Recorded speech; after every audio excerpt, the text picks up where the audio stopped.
The story of the kings and queens of England is more surprising than you might think. It's a fine drama, 1,000 years of tales of lust and betrayal, of heroism and cruelty, of mysteries, murders, tragedies, and triumphs. Oh, you're probably thinking that applies to medieval kings, all right, but this programme's about the modern monarchy, from Victoria to the home life of our own dear Queen, and there's not much of that sort of thing going on here. Oh, really? Keep watching. What, you may wonder, did lust have to do with the matronly Queen Victoria? Well, she was young once, and her husband, Prince Albert, gave his name to more than just a bridge, a concert hall, and a memorial. No other British royal has a body piercing named after him. And we can't show you where the ring goes in a Prince Albert, you'll just have to guess. Kept Victoria happy, 9 children. And this isn't only a collection of royal trivia for the tabloids. We can reveal for the first time on television that the present Queen's grandfather, George V, actually took over the running of the country, secret personal rule, for a few days in 1931. He believed it was the only way to save the country from revolution. Most of the papers relating to this are still hidden. How much do we really know about what goes on? In 1867, Walter Bagehot wrote a book on the British Constitution which said that it had 2 parts, the efficient part and the dignified part. The dignified part was headed by the Queen. It was a piece of theatre whose only purpose was to make people feel loyalty. The actual power was entirely held by the efficient part, which he said was a secret committee called the Cabinet. Everyone believed Bagehot's book. The government encouraged people to believe it. So did the royal family, then and now.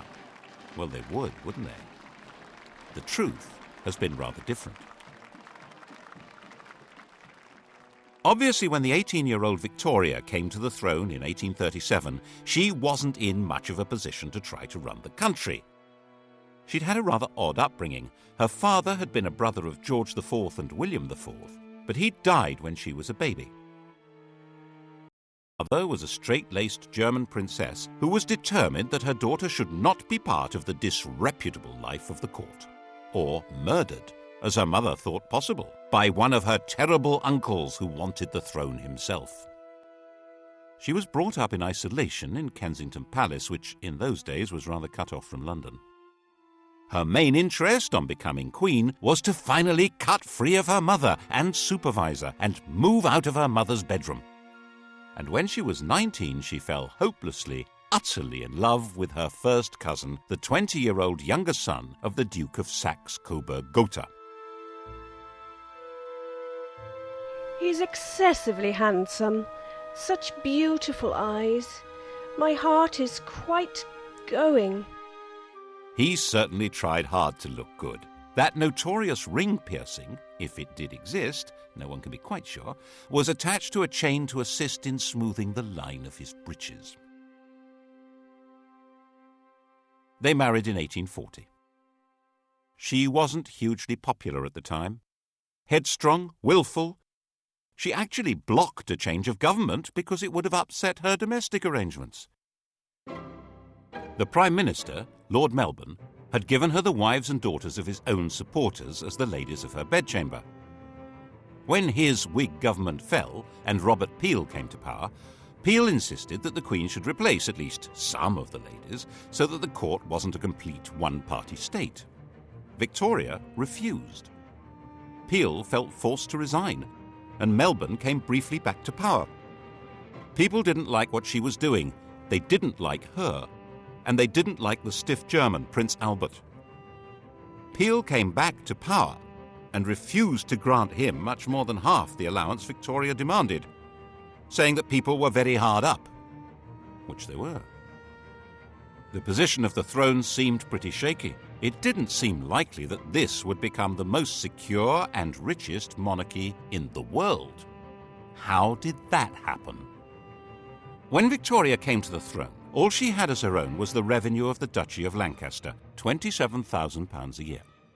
The Sunday Times rich list for 1990 showed Elizabeth II as being worth £6.7 billion pounds. That's nearly 10 billion in today's money. The richest person in the land by a huge margin. It's true that the latest rich list shows her being worth a mere 250 million. Has she lost 97% of her money on the horses? Did she give it all away to charity? No. The latest figure is a guess, based on an instruction to the Sunday Times not to count anything she holds on trust for the nation. Obviously, she can't sell the crown jewels and pocket the proceeds, but actually, most rich people hold much of their wealth in trust, yet it's still treated as theirs, because they have the use of it. The royal move into profit began when Albert took charge of the royal finances. He wasn't allowed to be king. There was deep suspicion of him. But Victoria let him manage her affairs, and he did an astonishing job of it. The royal household was an incredible Gothic ant heap. To clean a window in Buckingham Palace was a job for the Lord Chamberlain's staff. Unless it was a kitchen or scullery window, then they had to call on the Lord Steward. And neither could touch the outside of the glass, which was looked after by the Office of Woods and Forests. Laying a fire was the Lord Steward's job, but lighting it, the Lord Chamberlain's. As their staff were not on good terms, the Queen froze. Other palace staff were paid for jobs whose very purpose and even existence had been forgotten. Enter Albert with boiling water and a hatchet. He sorted that lot out and cut Victoria's costs dramatically. He had a huge capacity for work and organisation, so when he came up with the idea for a great exhibition of the world's arts and industry, no one should have doubted that he could make it happen. Of course, they did doubt it. They had no confidence in the exhibition hall, the Crystal Palace, a giant greenhouse erected by a gardener. And when they realised that thousands would congregate there, they thought that it would be a rallying point for revolutionaries. The opening of the Great Exhibition on May 1st, 1851, was a thrilling day for the nation and for Victoria. The royal couple began to be viewed with some enthusiasm, and it was quite understandable that the next year an eccentric miser should leave the Queen £500,000 in his will. Albert's influence in government rose visibly, which of course soon put an end to his popularity.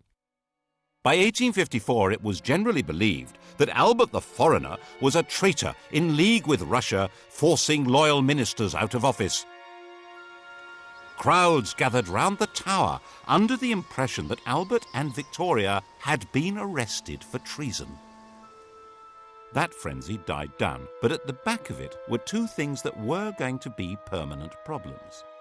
One was that the Queen and her consort must have some role in running the country, but that couldn't be squared with any kind of representative government.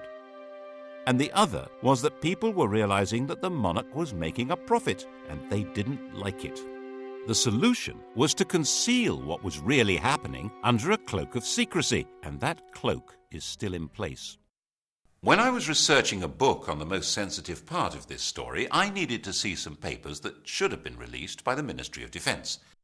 The then Navy Minister, David Owen, read the file and released it, but the crucial documents weren't there. He suggested they would have been treated as the private property of the Crown and kept in the Royal Archive. Private. I wasn't allowed in. Albert's own role was pretty secret. He was in reality acting as King of England, but that was behind the scenes. The title he was eventually given in 1857 was just Prince Consort. He took it very seriously and worked himself to death. His last act as the hidden King of England was at the end of 1861 to stop the Prime Minister from sending an angry dispatch to the American government. If it had been sent, England would probably have been pushed into the American Civil War, on the side of the South. When Albert died, Victoria uttered a terrible shriek. She never recovered. She retired to Scotland and went into what seemed to be everlasting mourning. She and Albert had built a number of retreats for themselves, Osborne on the Isle of Wight, Sandringham in Norfolk, and her favourite Balmoral. Here she hid for months at a time with the faithful Highland retainer John Brown. He was allowed enough familiarity for the Queen to be widely referred to as Mrs. Brown. Victoria herself could see no reason to take part in public ceremonies like the opening of Parliament. She thought that her hidden role as the head of her government was enough. But that, of course, led many people to wonder why they had to pay for her upkeep at all. She received, as she had done from the start of her reign, £385,000 a year from the government. It was more than she needed. Her court was nowhere near as expensive as, for instance, George IV's had been. And without her being visible, many people could see no point in her having this money. By the 1870s, there was a strong Republican movement expressing itself in newspapers, large public meetings, and in Parliament. The nature of the country was changing dramatically. New industrial cities were darkening the landscape with smoke and soot. A new kind of society was forming, a society of factory workers and low-paid artisans, of builders and miners and metal workers. These were people outside the political world, with no natural attachments to traditional political structures. And there were a lot of them. The anti-royalist head of steam built up every time Parliament was asked for extra grants to Victoria's children when they came of age or married. But in fact, it was very probably these children who saved her throne. No British statesman wanted to see the royal family given its marching orders when their marriages offered such a useful back door into the chancelleries of Europe. Victoria's eldest daughter was married to the heir to the Kaiser of the new German Empire and was a strong and useful influence on her husband and a thorn in Bismarck's flesh. The heir to the British throne, Albert Edward, had married Alexandra, daughter of the King of Denmark and sister of the King of Greece. The Greek crown had actually been offered to another of Victoria's sons, Alfred. The Greeks had sacked their own king and held a national vote on who should get the throne. 95% of them voted for Alfred, who was at the time an 18-year-old midshipman in the Royal Navy. The government made him turn it down because they had promised to keep their hands off Greece. Never mind. It went as a sort of hand-me-down to the son of England's good friend, the King of Denmark. And in 1874, Alfred married the daughter of Tsar Alexander II, which was jolly useful given the Anglo-Russian competition on the edges of India. These were marriages that would produce many, many well-distributed children. By the time Victoria died in 1901, she had over 90 living descendants. It was a full-time job just getting them birthday presents. The rulers of Germany, Greece, Romania, Norway, Russia, Yugoslavia, Spain, and Sweden would all trace their descent from this stout little lady. There was a downside to all this royal intermarriage. Victoria was a carrier of haemophilia, the condition that prevents blood from clotting, and the Spanish, Prussian, and Russian royal families were consequently affected by it. But even if the British government had known about that, they wouldn't have shed many tears over it. As a system for exercising influence abroad, the monarchy was well worth the money. It also ought to have the advantage at home of inducing people to be loyal to their country even if they detested its government, which was obviously very useful if you ran that government. But to sell monarchy to the British public, that monarchy needed rebranding. Enter, in 1867, a new Tory Prime Minister, Mr. Disraeli. Just the man to do it. He flattered, flirted, and lured Victoria out of mourning and back to public life, creating her Empress of India, turning her into the Queen Empress. Britain was now a world power with an international trade that dwarfed all others. Its navy dominated the oceans, and its empire expanded on the simple principle that trade follows the flag. And if the Union Jack is flying in each remote corner of the globe, then other flags aren't. The problem was for a small country with a very small army to rule ever more of the Earth's surface. That rule couldn't be maintained by force. It required the consent of the governed. And the grand theatricality of Disraeli's Victorian imperialism invited people throughout the empire to take pride in being subjects not of a bunch of industrialists and politicians, but of a prim and matronly great sovereign. Victoria became the logo of the British Empire, Her portrait spread all over the world, thanks especially to the introduction of postage stamps. Her statue would appear in virtually every ambitious town and city of the British Empire. And where there was no statue, there would certainly be a Victoria Street, or Victoria Park, or Victoria something. The whole process came to a glorious climax in her Golden Jubilee of 1887. The great processions in London of representatives of her dominions were followed by an eruption of ugly public halls, clock towers, fountains and statues, disfiguring public spaces over about a quarter of the planet. By the time Victoria died, hardly anyone even remembered that her throne had once seemed endangered.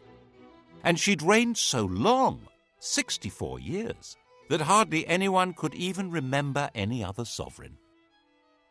Her death in 1901, 22 days into the new century, seemed portentous. She'd become synonymous with Britain and its empire, and now Britons would leave the 19th century without the security of the great mother hen.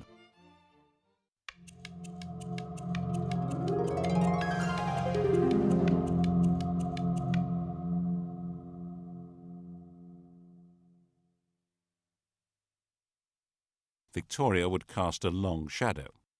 Elizabeth II, coming to the throne 51 years later, would be the first of her successors who had no personal memory of her. Her oldest son, Albert Edward, the new King Edward VII, was already 59 years old. The funeral of the Queen Empress and Edward's coronation involved a huge invention of traditions and ceremonies. And in this atmosphere, it's not surprising that Edward was granted an annual allowance even greater than Victoria's. A few voices said that it was unnecessary for the king to have as big an income as Andrew Carnegie, the Bill Gates of his day, but no one took much notice. Edward had been given a miserable and oppressive childhood. Victoria had measured him by the impossible yardstick of her hero worship of the perfect man, his father. Naturally, young Bertie had rebelled. Of course, his first visit to a prostitute shocked his parents deeply. It happened to be followed by Albert's fatal illness, which Victoria had inevitably blamed on her wicked son. She had arranged his marriage shortly afterwards in the hope that domestic discipline would rein him in. Princess Alix of Denmark was beautiful, but she was also deaf and dull company. With nothing much else to do, Bertie had become the living epitome of the life of the Belle Époque, a life of champagne drinking, cigar smoking, horse racing, gambling and entertaining showgirls and pretty married ladies. He was naturally drawn to the company of outsiders, not just shady characters, but Jews and Catholics, bankers and foreigners, and he was outspokenly outraged by the casual racism of the empire. Because a man has a black face and a different religion than our own, there is no reason why he should be treated as a brute. He sat on a commission on working-class housing and even invited a member of the working class to stay at Sandringham. Admittedly, the man in question was an MP and a fellow member of the commission, and he had to eat in his bedroom because he didn't have the right clothes to come down to dinner. But still... By the time Edward came to the throne, he was a big, fat old man with a social conscience and a comforting mistress, Alice Keppel, who understood him perfectly. Edward saw himself as something like a nursery rhyme monarch, magnificent and jolly, caring and helpful. In 1903, completely ignoring his government, he went to France and started negotiations for a treaty that would become the Entente Cordiale, isolating Germany. He detested his nephew, the Kaiser. He persuaded the press and then the government to back a treaty which guaranteed that if Germany attacked France, Britain would go to war. So that's what happened in 1914. He determinedly resisted any increase in democracy in Britain and was a firm opponent of votes for women. The crunch over his reactionary views came when Lloyd George planned to introduce old age pensions in 1909. To raise the cash, there would have to be new taxes on income. The Tory majority in the House of Lords voted down what was called the People's Budget, and when the Liberal government drew up legislation to take that power away from the Lords, They voted that down too, obviously. So the Prime Minister told the King he needed to create about 250 new peers to swing the vote. Edward was not enthusiastic. Would he actually defy the government? In May 1910, in the middle of the battle, he died. In 1910, Edward's 44-year-old son George inherited the throne.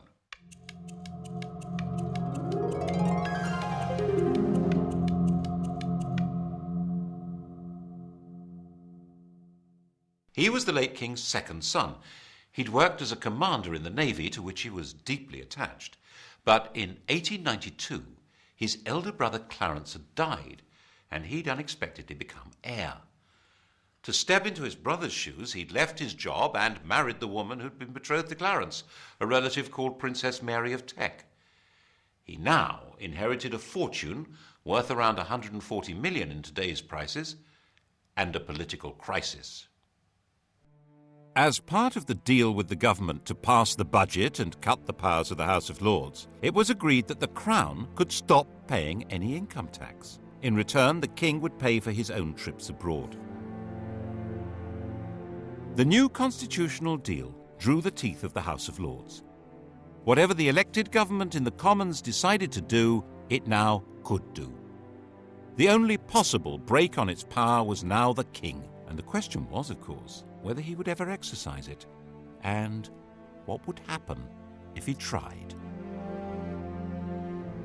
At first, the Crown was too weak to try. When war began with Germany in 1914, George was seen, naturally enough, as a German, which he was. He kept a bit quiet about his courtesy titles of Field Marshal General of the Prussian Army and Admiral of the Imperial German Navy.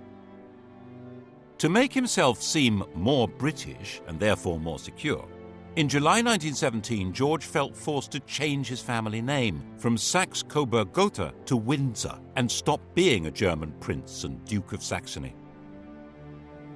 Revolution was a real danger. Cousin Nicky, the Tsar of Russia, was deposed in February 1917. The new Russian government asked Britain to give him asylum, and Lloyd George agreed to it. But King George was terrified of being associated with a man now labelled tyrant by revolutionaries, so he forced the government to withdraw the offer. The Bolsheviks took over Russia in October, and Nicholas and his family were slaughtered.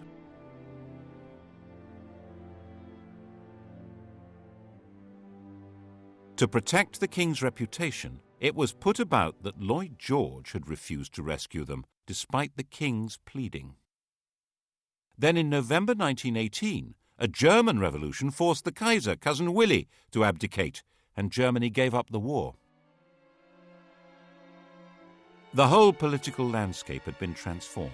There had been 6 emperors when George was crowned. By 1925, he was the only one left, and his world was not exactly safe. Most of the Southern Irish were committed Republicans. Attempts to hold that country by force were disastrous, and in 1922 the Irish Free State had come into being. King George had lost a considerable chunk of his kingdom. The wealth of the royal family continued to grow, due largely to Queen Mary's enthusiasm for collecting valuable trinkets at special prices. The Romanovs hadn't been allowed to join the British royals, but a substantial chunk of their jewellery did. People began hiding their treasures if the Queen was coming to call, as she would hint strongly that she expected to be given them, and sometimes take them anyway, so that embarrassed aides had to quietly return them later. In 1924, Ramsay MacDonald became Britain's first Labour Prime Minister. The old political establishment had been given a kicking. No one knew where this might lead. And then came the Wall Street crash of 1929 and financial disaster. The government needed huge loans, which were conditional on cuts in unemployment benefit and the pay of public servants and the armed forces. The Labour cabinet wouldn't do it, and MacDonald went to the King to resign. George was pretty sure this was a decisive moment. If these harsh policies were forced through by Conservatives, class war would probably break out. Everything, including himself, might very well be swept away. so he refused to accept the resignation. He persuaded Ramsay MacDonald that it was his patriotic duty to stay on as the leader of a new coalition government to force through the cuts. That way, they were more likely to be accepted. This was an extraordinary exercise of royal power, and it wasn't over yet. When the cuts were announced in September 1931, the entire Atlantic Fleet went on strike. This was the most powerful military force in the world, and it was gathered at Invergordon. There was total panic in the Admiralty.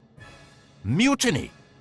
The intelligence services warned that it was a communist plot and that the sailors were going to march to London, rallying all the disaffected, including the police, on the way. The financial markets went into a tailspin, and the Bank of England was forced to stop exchanging pounds for gold, going off the gold standard. The Admiralty drew up plans to bombard the mutinous fleet from the land and sink its own ships. And the king decided he had to save the navy and the country. He knew sailors. They weren't revolutionaries. They just needed to be spoken to in the right way. In complete secrecy, he took control, appointing a retired admiral to deal with the situation. Admiral John Kelly was not appointed by the government or the Admiralty and was instructed not to report to them, but directly to King George. He offered the sailors a deal. If they sailed back to their home ports, the king would see to it that their grievances were taken seriously and they would not be punished. It was a sensible approach, and it worked. But all evidence of the king's role and Kelly's appointment was hidden. We're not supposed to know what power royalty can wield. Of course, the bit about mutineers not being punished was a lie. Once the danger was past, the leaders were identified and quietly removed. The following year, 1932, King George gave the first Christmas radio message. He was now a presence in homes throughout his empire. The empire had changed its form, of course, and in 1931 the dominions, the white bits of the empire, Canada, Australia and so on, had become legally independent of Westminster. They were the Commonwealth, and the sovereign was its institutional core. As part of his programme to make the monarchy seem British, and so he hoped more secure, he decreed that his children need not marry partners of royal descent. This would indeed transform the position of the monarchy, but not in the way he expected. In 1936, when George was 70 and dying, his doctor, Lord Dawson, decided to ensure that the death would not be reported first in the vulgar evening papers. You've heard of Lord Dawson of Penn. He's killed any number of men, and that's why we sing, "Oh God, save the King," from Bertrand, Lord Dawson of Penn. Lord Dawson met the Times' deadline by giving the king a fatal injection, called a whiz-bang. George was told he would soon be convalescing in Bognor. His last words were, "Bugger Bognor." The Times was told he'd said, "How is the Empire?"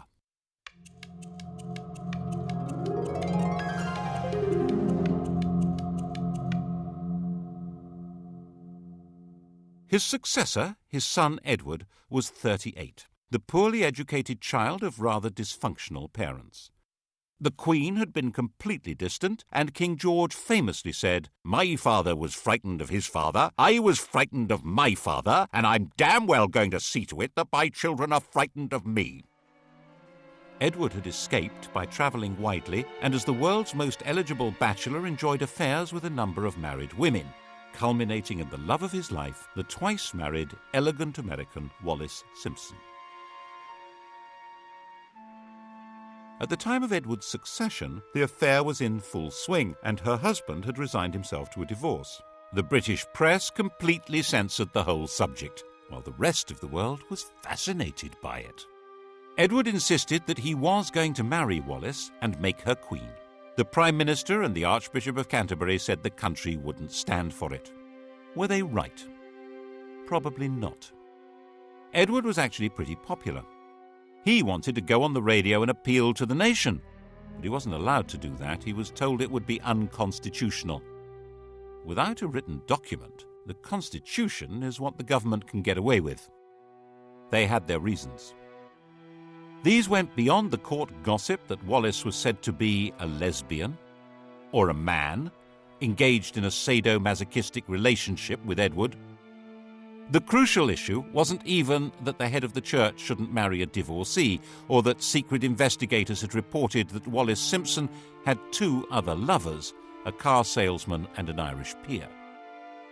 The real reason only came to light in 2002. Secret documents show that the FBI told the British government that Wallis had another lover, the German ambassador von Ribbentrop. In fact, the FBI said she was a Nazi agent. That was why the government insisted Edward must give her up to keep the throne. Edward chose love rather than the crown. He abdicated and took Mrs. Simpson to live in France. The coronation went ahead, but with his brother Albert sitting on the throne.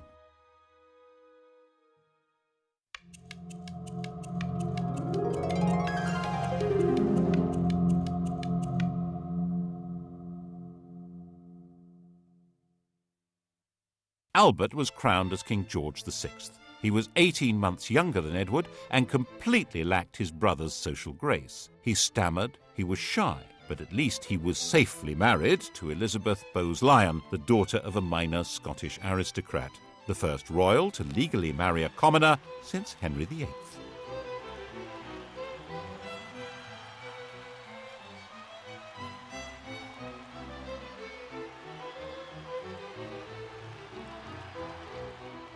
George didn't have much in the way of winning ways, but his wife, enraged at what Edward had done, was determined to help him through. She arranged speech therapy to cure his stutter. But when war with Germany began in 1939, they were not seen as a rallying point for patriotic fervour, especially as they had publicly supported Neville Chamberlain's appeasement of Hitler. When the royal couple visited the first bomb sites, they were booed.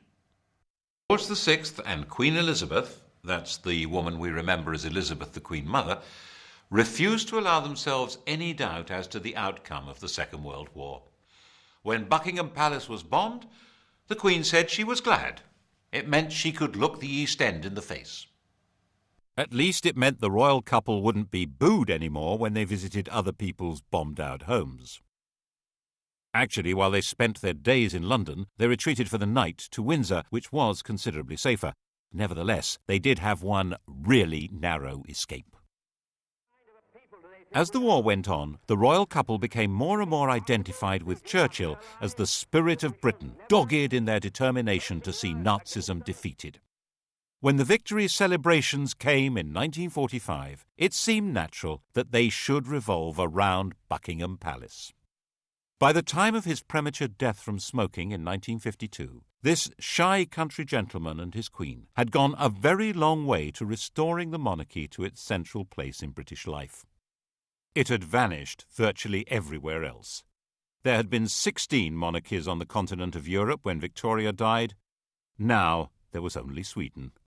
Monarchs were restored to Belgium, Holland, Norway and Denmark, but as a pale shadow of the old European royalty.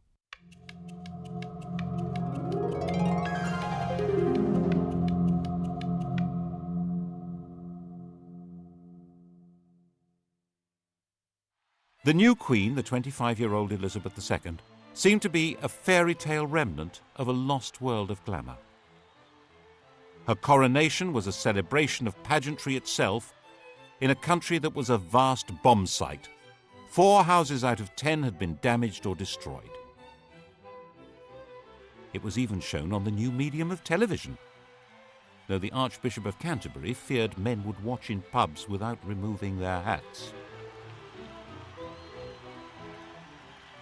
By her side in the coronation coach rode her husband. Like Albert, he would never be crowned. Philip, Duke of Edinburgh, was from the Greek and Danish royal house of Schleswig-Holstein-Sonderburg-Glucksburg. He had no surname. He was given the name of one of the branches of Elizabeth's family, Mountbatten. There was no question of the Queen becoming a modest suburban sovereign like the restored European royals.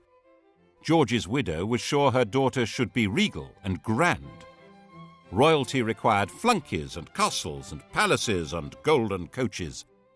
She herself made do with 6 cars, 3 chauffeurs, 5 chefs, 2 pages, 3 footmen, 2 dressers, and 30 secretaries, maids, treasurers, and housekeepers. And she was absolutely dead set against royalty paying tax. For a long time, this was met with an extraordinary degree of complicity from the governments of the day. In 1947, when Labour came to power, amid all the nationalisations and the class war declarations of "we are the masters now," had come an agreement that the government would take over the cost of running Buckingham Palace. Now the Conservatives said the government would take over the cost of the royal train and royal visits abroad, and freed the Queen from paying tax on property, apart from rates on Sandringham and Balmoral. In Edward Heath's time as Prime Minister, it was officially stated for the first time that the Queen pays no tax. In 1973, she was exempted from the new Companies Bill that could force shareholders to identify themselves even if they hid behind the names of nominees. Her shares are hidden in a company called the Bank of England Nominees, which can only be used by heads of state and is uniquely exempt from disclosure laws. And in 1965, when a Labour government introduced capital gains tax, they declared that the Queen is exempt. Under these arrangements, immense and unknowable riches were built up. She has, for example, 600 works by Leonardo da Vinci. We're told these riches are not really hers because she's not free to sell them. But most of the royal collection is never publicly displayed. Why? Whose interest is being served? It obviously means the monarchy can put on a heck of a show that goes far beyond their demand on the public purse, and they don't need to run the risk of asking us to fund the whole thing from taxes. We each contribute 61 pence a year at the last count. That money, just over £36 million, is not enough to put on the grand regal show which the British monarchy seems to be about. Certainly, for a very long time, it was simply not permitted to suggest that the monarchy should be anything less than grand. In 1957, Lord Altrincham wrote an article arguing for a modernised monarchy. He called the court complacent and out of touch, said the Queen was a priggish schoolgirl, and said that the monarchy should not be, as it was, intimately associated with the upper classes. Wow! The Duke of Argyll said that he should be hanged, drawn and quartered, and the BBC immediately dropped him from any questions. In fact, Altrincham had got it wrong.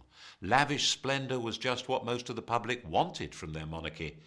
They would have despised a queen on a bicycle. They wanted to be deferential. They probably still do.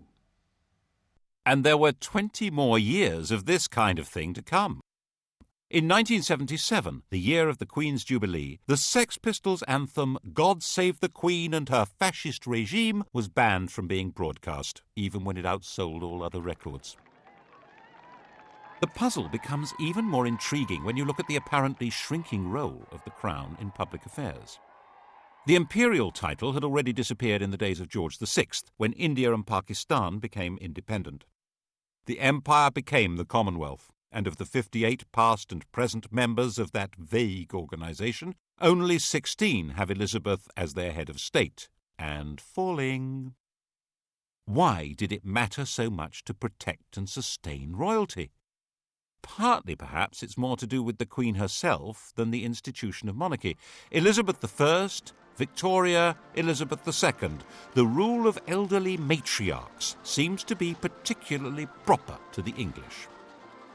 And it may provide important social glue. As the population of Britain became more heterogeneous, with substantial immigration from Commonwealth countries by people who feel excluded from political life and often from the legitimate economy, perhaps there was a hope that the Queen would be a focus of patriotic attachment. After all, she's the linchpin of the Commonwealth, its graciously enthusiastic figurehead. And promoting the image of a glamorous and golden royalty above and outside politics that is synonymous with Britain may be a very useful way of creating legitimacy for a state that might otherwise look rather shabby. The last great moment of this Mrs. Camilla Parker Bowles, Alice Keppel's great-granddaughter. Diana said that on the honeymoon he was more interested in reading 8 books by Laurens van der Post than in her, and he wore Charles Camilla cufflinks.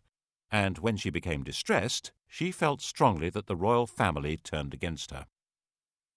In 1992, it all blew apart in what the Queen called her annus horribilis. Her second son, Andrew, separated from his wife Sarah Ferguson, who was pictured topless being kissed by her financial advisor. Her daughter, Princess Anne, divorced Captain Mark Phillips. Charles and Diana split up, with spectacular accusations being made in the press and on television.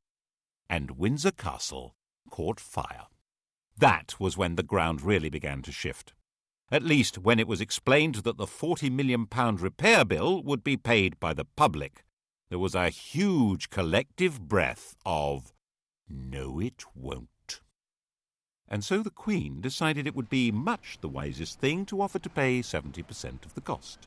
She opened up some of her homes to the public to raise the cash. There was still astonishingly little direct criticism of the Queen. In an age when television and the press have the power to pull down anyone, the Queen and her mother were treated with respect, even devotion. But the rest of the royal family had become fair game and were subjected to a ferocious assault of public humiliation. Why did we support the royal family and all their wealth? Why were we giving them all this money?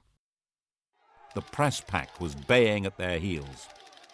That's when the Queen agreed that she should voluntarily start paying income tax and refund the parliamentary allowances received by other members of the royal family. But things didn't get any better. And the Queen herself began to be criticised in 1997 when Princess Diana was killed in a car crash in Paris. We all remember the shock and horror and the debate about the lack of public reaction by the senior members of the royal family. There was a widespread feeling that at that moment they were not in fact part of the nation. Was the programme started by George V of integrating the monarchy into the life of the nation coming unravelled? Instead of the monarch playing the role of warning and advising the Prime Minister, which is supposed to be her constitutional role, the Prime Minister warned and advised the sovereign to take public action. She had to be seen to grieve, or the monarchy itself might be in danger. And now we wait to see what happens next. The heir to the throne and his mistress are forever tainted with the image of the princess that was publicly destroyed. The Queen is an old lady, with a reign that begins to rival Victoria's in length. Can anyone be certain that the country would accept her son as king? There's always been a bargain at the heart of monarchy in this country. The monarch has always been dependent on the people. That bargain has been the key to survival. It began when William the Conqueror realized that he and his friends couldn't actually run a country where they didn't speak the language or know the laws, traditions, or even the geography. It was restated in a series of crises in which monarchs who tried to rule without consent were simply dumped. Matilda, Jane Grey, Richard Cromwell, James II. And to give that consent, people need to feel that the sovereign is entitled to be there and respects laws even though no court can enforce them. Laws which today probably include having to pay tax. Partly, of course, the institution is sustained by the character of the Queen herself. Faced with enormous pressures and a job from which there is no possibility of rest, she has retained a calm resilience and exquisite constitutional carefulness which guarantees her a respectful place in history. Then what? The British monarchy is certainly a great addition to the gaiety of nations. Partly as a soap opera, partly as a walking, talking anachronism that makes other heads of state visibly uneasy. But it does come at a price. and whether the price is too high for the continued survival of this most extraordinary form of government, well, that, of course, will be the surprise ending.